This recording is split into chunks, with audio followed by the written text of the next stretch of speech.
El Señor esté con ustedes. Y con tu espíritu. Lectura del Santo Evangelio según San Lucas. Gloria a ti, Señor.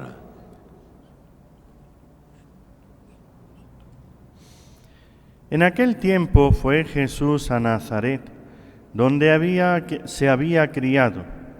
Entró en la sinagoga como era su costumbre los sábados y se puso en pie para hacer la lectura. Le entregaron el libro del profeta Isaías y desenrollándolo encontró el pasaje donde estaba escrito: El Espíritu del Señor está sobre mí, porque Él me ha ungido, me ha enviado para anunciar el Evangelio a los pobres, para anunciar a los cautivos la libertad y a los ciegos la vista, para dar libertad a los oprimidos, para anunciar el año de gracia del Señor. Y enrollando el libro, lo devolvió al que le ayudaba y se sentó. Toda la sinagoga tenía los ojos fijos en él. Y él se puso a decirles: Hoy se cumple esta escritura que acabáis de oír. Y todos le expresaban su aprobación y se admiraban de las palabras de gracia que salían de sus labios. Y decían: ¿No es este el hijo de José? Y Jesús les dijo: Sin duda me recitaréis aquel refrán: Médico, cúrate a ti mismo. Haz también aquí en tu tierra lo que hemos oído que has hecho en Cafarnaúm. Y añadió: Os aseguro que ningún profeta es bien mirado en su tierra. Os garantizo que en Israel había muchas viudas en tiempos de Elías, cuando estuvo cerrado el cielo 3 años y 6 meses. Y hubo una gran hambre en todo el país. Sin embargo, a ninguna de ellas fue enviado Elías, más que a una viuda de Sarepta, en el territorio de Sidón. Y muchos leprosos había en Israel en tiempos del profeta Eliseo. Sin embargo, ninguno de ellos fue curado, más que Naamán el sirio. Al oír esto, todos en la sinagoga se pusieron furiosos y levantándose, lo empujaron fuera del pueblo hasta un barranco del monte en donde se alzaba su pueblo, con intención de despeñarlo. Pero Jesús se abrió paso entre ellos y se alejaba. Palabra del Señor. Gloria a ti, Señor Jesús. Amados hermanos en nuestro Señor Jesucristo y María Santísima nuestra Madre, el apóstol San Pablo en su carta a los tesalonicenses, carta que habla del fin de los tiempos, del juicio final, nos pone en guardia contra esa desesperación que a algunas personas les da ante la muerte. Dice bien claro qué es la muerte. Aquí en el capítulo 4, ¿qué es la muerte? El encuentro del Señor, con el Señor. Después nosotros, los que aún vivimos, seremos arrebatados con ellos en la nube al encuentro del Señor y estaremos siempre con el Señor. Es tan fundamental conservar siempre clara nuestra fe, ya que todos tenemos que pasar por ese momento de la muerte de algún familiar, de algún ser querido. No queremos que ignoréis la suerte de los difuntos para que no os aflijáis como los hombres sin esperanza. Según sea nuestra fe en la vida eterna, según sea nuestra fe de qué es lo que ocurre en el momento de la muerte, así será nuestra actitud.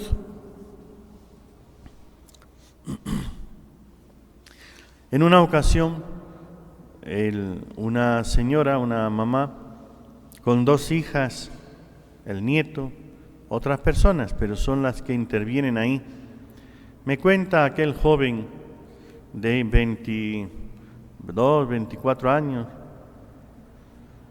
me cuenta aquella escena donde su madre, su abuela, estaba en la cama, en el hospital, ya agonizando en ese momento de la muerte, y 2 hijas, una a cada lado, su madre y su tía, y él allí, viendo aquella escena, y aquel joven que, bueno, pues un joven diríamos de hoy, ha tenido una base de fe, ha vivido, cree, pero las tentaciones, la situación hace pues que como que la fe como que se enfríe en ciertos momentos. Pero él estaba allá y cuando su abuela está en ese momento de la muerte, dice, estaba su tía de un lado, unos lloros, unos gritos, una desesperación, unos lamentos como que aquello ya es el final, diríamos allá el alma desgarrada, sufriendo terriblemente, como sin esperanza. Al otro lado estaba su madre, mujer de fe, arrodillada, rezando, encomendando el alma de su madre, de la abuela del joven al Señor y a la Virgen, con una serenidad, con un dolor profundo. Es su madre que se va, pero a la vez con la esperanza, con la fe, con la serenidad y el dominio del momento. La abuela muere, la tía unos gritos de desesperación y la madre el poner en las manos de Dios el alma de su madre, de la abuela. Después me cuenta el joven la escena con detalle y me dice, ciertamente, si para algo sirve la fe en estos momentos, se ve el valor grande de la fe. Eso me ayudó a sostener mi fe, por eso no puedo dudar. Este mismo joven, tiempo después de esta escena, en un trabajo que tenía donde atender a unos clientes, vinieron unos clientes y empezaron a burlarse de la fe. Y tuvo la valentía delante un grupo de clientes en aquella empresa y otros clientes más, de defender, si tú no crees, respeta por lo menos, no te burles de la fe de los demás y dar el testimonio claro delante de todos, con riesgo de que los mismos dueños le puedan llamar la atención y decirle no me espantes a los clientes. Pero dio un testimonio firme de fe delante de a todos aquellos que, viéndole tan firme y tan seguro, pues se callaron y respetaron. Queridos hermanos, ¿tenemos o no tenemos fe? ¿Tenemos o no tenemos esperanza? ¿Creemos o no creemos de verdad? ¿Qué es lo que viene? La vida, la muerte y la eternidad. Porque si mi fe solamente es para pedirle a Dios cuando necesito algo, pero cuando suceden algunos acontecimientos, es como que ya no encuentro razones, es que mi fe no tiene base, no tiene proyección de futuro. Pues si creemos que Jesús ha muerto y resucitado, esto es la base para San Pablo, es que Cristo ha muerto y resucitado. Y nosotros estamos unidos a Cristo. Si Cristo ha muerto, nosotros pasamos también por la muerte como Él. Si Cristo ha resucitado, nosotros resucitaremos con Él. Por eso mira hacia ese momento, hacia la resurrección, que esa resurrección es definitiva. No pienses, no existe. Lo dice la carta a los Hebreos en el capítulo 9. No hay reencarnación, otra oportunidad, que eso es la reencarnación. Es el que en esta vida no quiere hacer un esfuerzo para ser mejor, para ser bueno, pero claro, tampoco quiere condenarse. Es yo no quiero ser bueno ni me quiero condenar. Entonces, ¿qué solución? Eso es la desesperación. Porque claro, si me dejo llevar de las pasiones, de los vicios, de las tentaciones, sé que hay una resurrección, que hay un juicio y que hay un premio o castigo según las obras que yo haya hecho, eso me crea una angustia, una ansiedad que me siento fatal. Entonces, dos soluciones: o cambio de vida o me doy una oportunidad, pienso, cambio de fe, es decir, tengo que pensar de otra manera después, que la solución es también doble.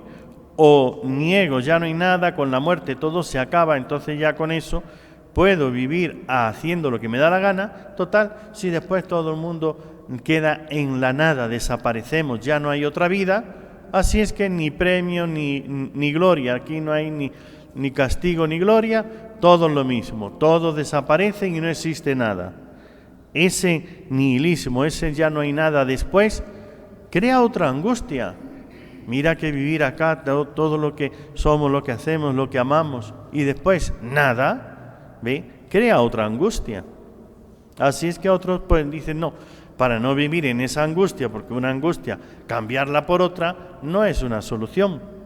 Entonces, se les ocurre esa maravillosa idea falsa, pero por lo menos es como la droga, ¿ve? Que te hace olvidar los problemas, pero por un tiempo. Después vuelves a la misma ansiedad y el doble, porque además de la ansiedad de tu vida, de tus problemas, también la ansiedad de la droga o del alcohol o de lo que sea. Es decir, una reencarnación. Después de la muerte, otra oportunidad. Eso es la reencarnación. Querer darse otra nueva oportunidad para a ver si en la otra ocasión me decido a ser mejor. Pues no es así. Bien claro que lo dice el apóstol. Pues si creemos que Jesús ha muerto y resucitado, hay muerte y después vendrá la resurrección. Que Cristo estuvo 3 días y a los 3 días resucitó, que nosotros estaremos más tiempo después de la muerte hasta el fin de los tiempos. Pero ¿qué más da un tiempo más o un tiempo menos? La cosa es que después viene la resurrección. Como Cristo resucitó, también nosotros. Del mismo modo, a los que han muerto, Dios por medio de Jesús los llevará con Él. Es decir, a la resurrección. Y ahí vendrá el juicio. Nosotros, los que vivimos y quedamos para cuando venga el Señor, no aventajaremos a los difuntos.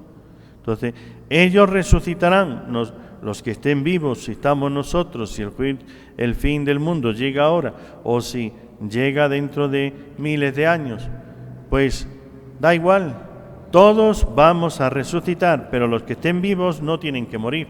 Ahí se presentan al juicio. Pues Él mismo, el Señor, cuando se dé la orden a la voz del arcángel, es decir, Él de la orden, el arcángel entonces da el toque de trompeta, al son de la trompeta divina, descenderá del cielo y los muertos en Cristo resucitarán en primer lugar. Eso siempre será así, no lo olviden. En el juicio, la primera sentencia siempre será para los que se salvan. Entonces, primero resucitan los que resucitan en el Señor, los que van a tener la vida eterna con Él, y después los otros. Ese después no significa miles de años después, no significa otra cosa, significa que la sentencia de los justos es para que no teman, porque escuchar esa palabra, apártate maldito al fuego eterno, hace temblar a cualquiera. Por eso la primera palabra es para los justos. Ven bendito a la vida eterna, al reino eterno preparado para ti, por toda la eternidad. Entonces ya quedan tranquilos, después pueden escuchar la otra sentencia, pero ya saben cuál es la suya, que ellos se salvan. Entonces con eso pueden soportar lo otro. Los desgraciados que se condenan, que han rechazado la verdad de la fe, que no han vivido según la fe nos dice, eso sí que temblarán de espanto, y al ver que no son nombrados entre los que se salvan, y luego viene su sentencia condenatoria. Hay una resurrección, todos vamos a resucitar. Por eso no ignoremos ni la suerte de los que mueren. Por eso es tan importante tener fe, y cuando un enfermo está en peligro, cuando una persona está viva, hay que hablarle del juicio de la eternidad para que se arrepienta, se confiese, se salve. No podemos estar diciendo no le digan nada para que no se asuste, que más vale que se salve con mucho susto a que se condene sin ningún susto. El susto se lo lleva después, en el juicio y en la eternidad, eternamente, ese susto.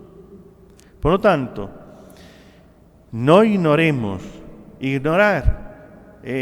porque no conocemos, ignorar porque callamos y ocultamos. No ignoremos ni voluntariamente, ni consciente o inconscientemente. Tenemos que tener bien claro y bien presente que después de esta vida hay un juicio y una eternidad, que hay una resurrección y que hay un premio y un castigo. Esa es la esencia, ¿sí? Por lo tanto, lean la carta del apóstol San Pablo a los tesalonicenses, que habla toda ella de este final del juicio, de la eternidad, de la muerte, de la resurrección. Es para darnos luz de dónde estamos, a dónde vamos, qué es lo que va a ocurrir y cuál es el final, qué es lo que viene después. El no querer verlo, no querer escuchar y querer pensar neciamente en otra oportunidad, en una reencarnación, no hay nada después de la muerte.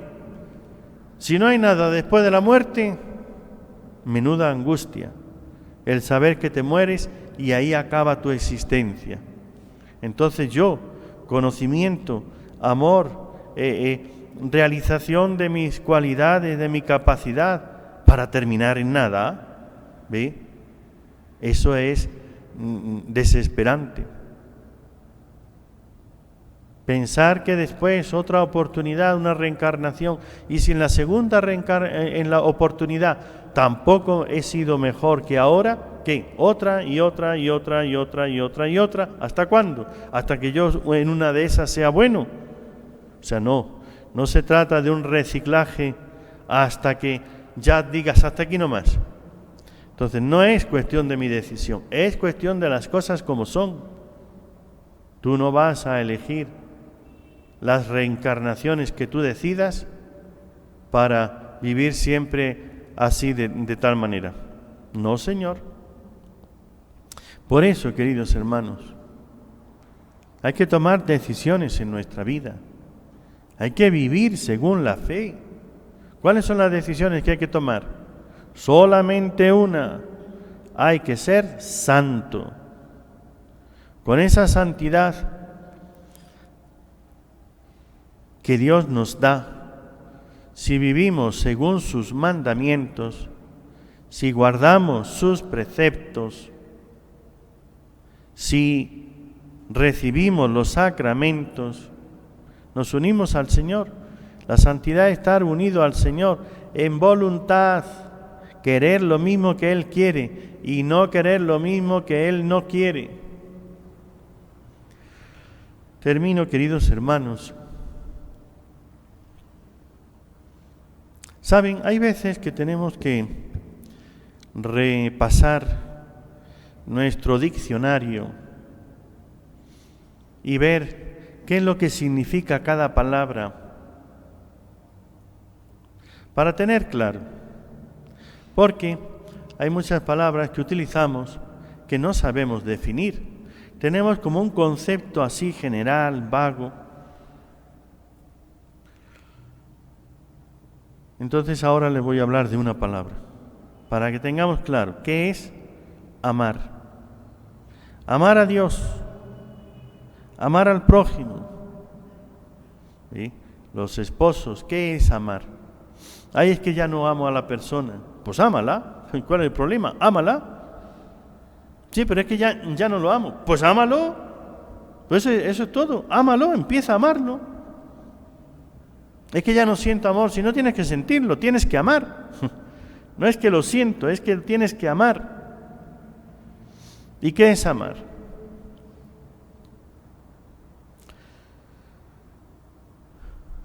Amar es tener un mismo querer y un mismo no querer. Idem velle, idem nolli. Eso es. Amar es pon el mismo querer que la otra persona. ¿Ya está? ¿Y eso cómo se siente? ¿Ve? Pues no se siente. ¿Ve? No se siente. Eso es una decisión y una acción. Amar a Dios es tener, decidir, actuar en un mismo querer con la voluntad de Dios, con lo que Dios quiere, y un mismo no querer lo que Dios no quiere. Que eso significa que es lo que dice Dios. Esto sí, yo quiero esto. Esto no, yo no lo quiero. Y punto. Es decisión. Me guste o no me guste, lo sienta o no lo sienta. Es una decisión de amar, de tener el mismo querer que Dios quiere. ¿Ya está? ¿Sí? Eso es amar. Pues entonces lo único que hacer es empezar a amar. Si no amas, empieza a amar. Eso es todo. ¿Sí? Pero es que no lo siento. Pues no se trata de que lo sientas, se trata de que lo hagas. No te van a juzgar de si sentías amor o no sentías, de si obrabas sintiendo o sin sentir. Simplemente, amaste, has amado a Dios sobre todas las cosas, has tenido el mismo querer de Dios sobre todas las cosas, ¿o no? Es de lo que has hecho, no sentido. Pues empieza a hacerlo. Que la Santísima Virgen María, nuestra Madre, nos dé luz en el entendimiento. Tener claro de dónde venimos, a dónde vamos, por dónde pasamos ese momento de la muerte, el juicio, para ir a la eternidad. Y nos dé esa decisión en la voluntad, que es un querer. Yo quiero amar a esta persona, voy a hacerlo. Es que hay cosas que no estamos de acuerdo, hay cosas que no queremos lo mismo. Pues de eso se trata. De hablar qué es lo que quiero y qué es lo que quiero. Bueno, pues entonces tengamos un mismo querer. Hagamos algo en común de tal manera que vaya dentro de ese camino de salvación. Esto es, pídele a la Virgen luz y decisión firme para vivir según Dios quiere.